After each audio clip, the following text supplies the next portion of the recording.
Welcome students. आज हमने आपके बिहाइव बुक के poem number 8 on killing a tree का हिंदी ट्रांसलेशन का वीडियो स्टार्ट किया है। आइए देखते हैं। इसके पोइट हैं जीव पटेल। जी हाँ, और पोएम का नाम है ऑन किलिंग अ ट्री, यानी एक वृक्ष की हत्या पर। It takes much time to kill a tree, not a simple jab of the knife will do it. वृक्ष की हत्या करने में, यानी एक पेड़ को काटकर नष्ट करने में बहुत समय लगता है।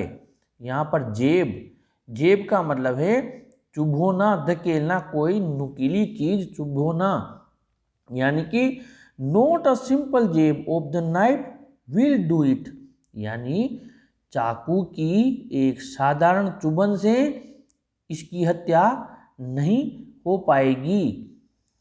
It has grown, slowly consuming the earth, rising out of it, feeding upon the crust, absorbing years of sunlight, air, water, and out of its leprous hide sprouting leaves.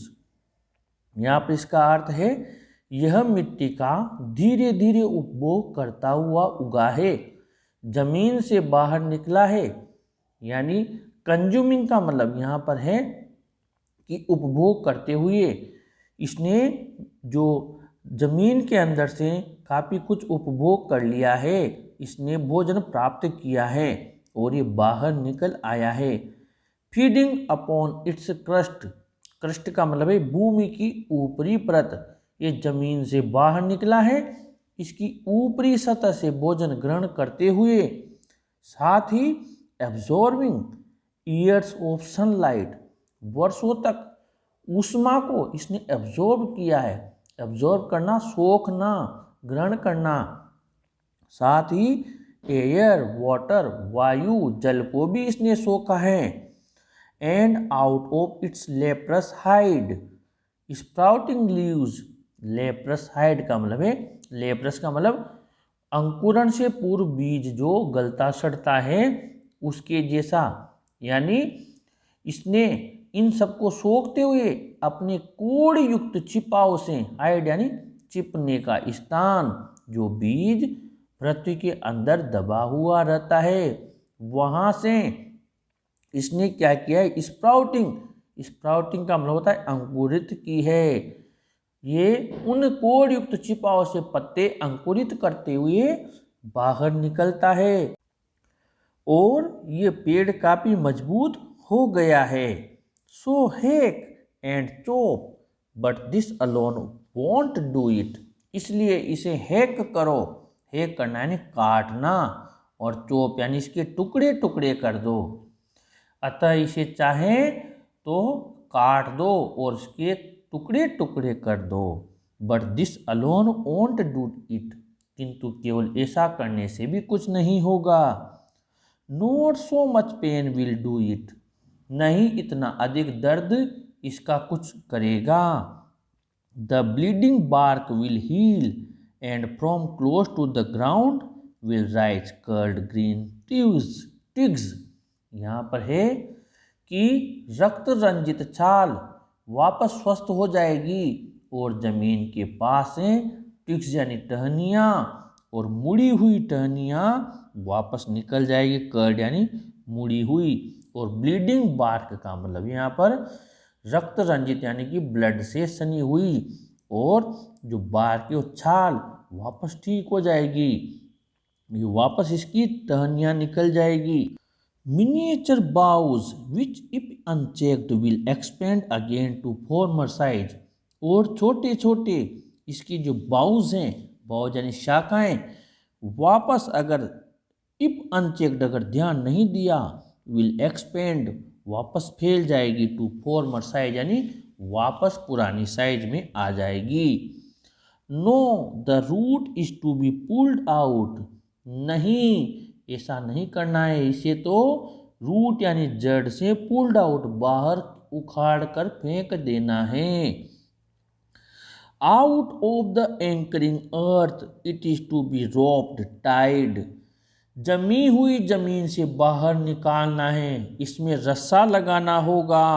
Roped यानी रस्सा लगाना होगा, टाइड यानी बांधना होगा, and pulled out, snapped out, और इसे बाहर खींचना होगा, पूरी तरीके से बाहर खींचना होगा, झटके से इसे उखाड़ना होगा, और पुल्ड आउट एंटायरली, पूरी तरीके से, आउट फ्रॉम द अर्थ केव, पृथ्वी की गुफा से यानी जमीन के अंदर से, and the strength of the tree exposed, और जो इसकी पेड़ की स्ट्रेंथ यानी ताकत है, एक्सपोज यानी बाहर निकल आएगी, प्रकट हो जाएगी। The source white and wet, the most sensitive hidden for years inside the earth, और जो जमीन के अंदर ये सफ़ेद सफ़ेद इसका जो मेन सोर्स है, ये स्रोत है इसकी शक्ति का, सफ़ेद व गीला, वो द मोस्ट सेंसिटिव जो सर्वाधिक संवेदनशील होता है, हिडन जो वर्षों से जमीन के अंदर छिपा हुआ था, इनसाइड द अर्थ वो भी बाहर आ जाएगा। Then the matter of scorching and choking, उसके बाद में ये कार्य करना है, इसको स्कोर्चिंग यानी झुलसाना है, तपाना है, चोकिंग यानी इसका दम घोटना है, इन सन एंड एयर, सन यानी धूप में और हवा में इसको झुलसने देना है, इसका दम घोटने का कार्य पूरा करना है। Browning, hardening, twisting, withering, and then it is done, उसके बाद में ब्राउनिंग यानी भूरा हो जाएगा, ट्विस्टिंग यानी मुड़ जाएगा, और विदरिंग यानी सूख जाएगा, हार्डनिंग यानी कठोर हो जाएगा। भूरा करने, सख्त करने का, मोड़ने का, सुखाने आदि का कार्य करना है, and then it is done, और फिर यह मर जाता है। इस प्रकार ऑन किलिंग अ ट्री पर यहाँ पर कवि हमें बता रहा है कि एक पेड़ को किस प्रकार काटना है ताकि वो दोबारा से इस धरती पर न उगे। सही मायने में यहाँ पर कवि व्यंग्य कर रहा है कि एक पेड़ को जैसे एक इंसान को मारा जाता है वैसे मारना होगा, उसकी हत्या करनी होगी। यहाँ पर कवि हमें बता रहा है कि पेड़ को मारना इंसान को मारने के समान है। अगर इसका हम पॉजिटिव तरीके से सोचें तो यहाँ पर कवि वृक्ष को बचाने के बारे में हमें समझा रहा है।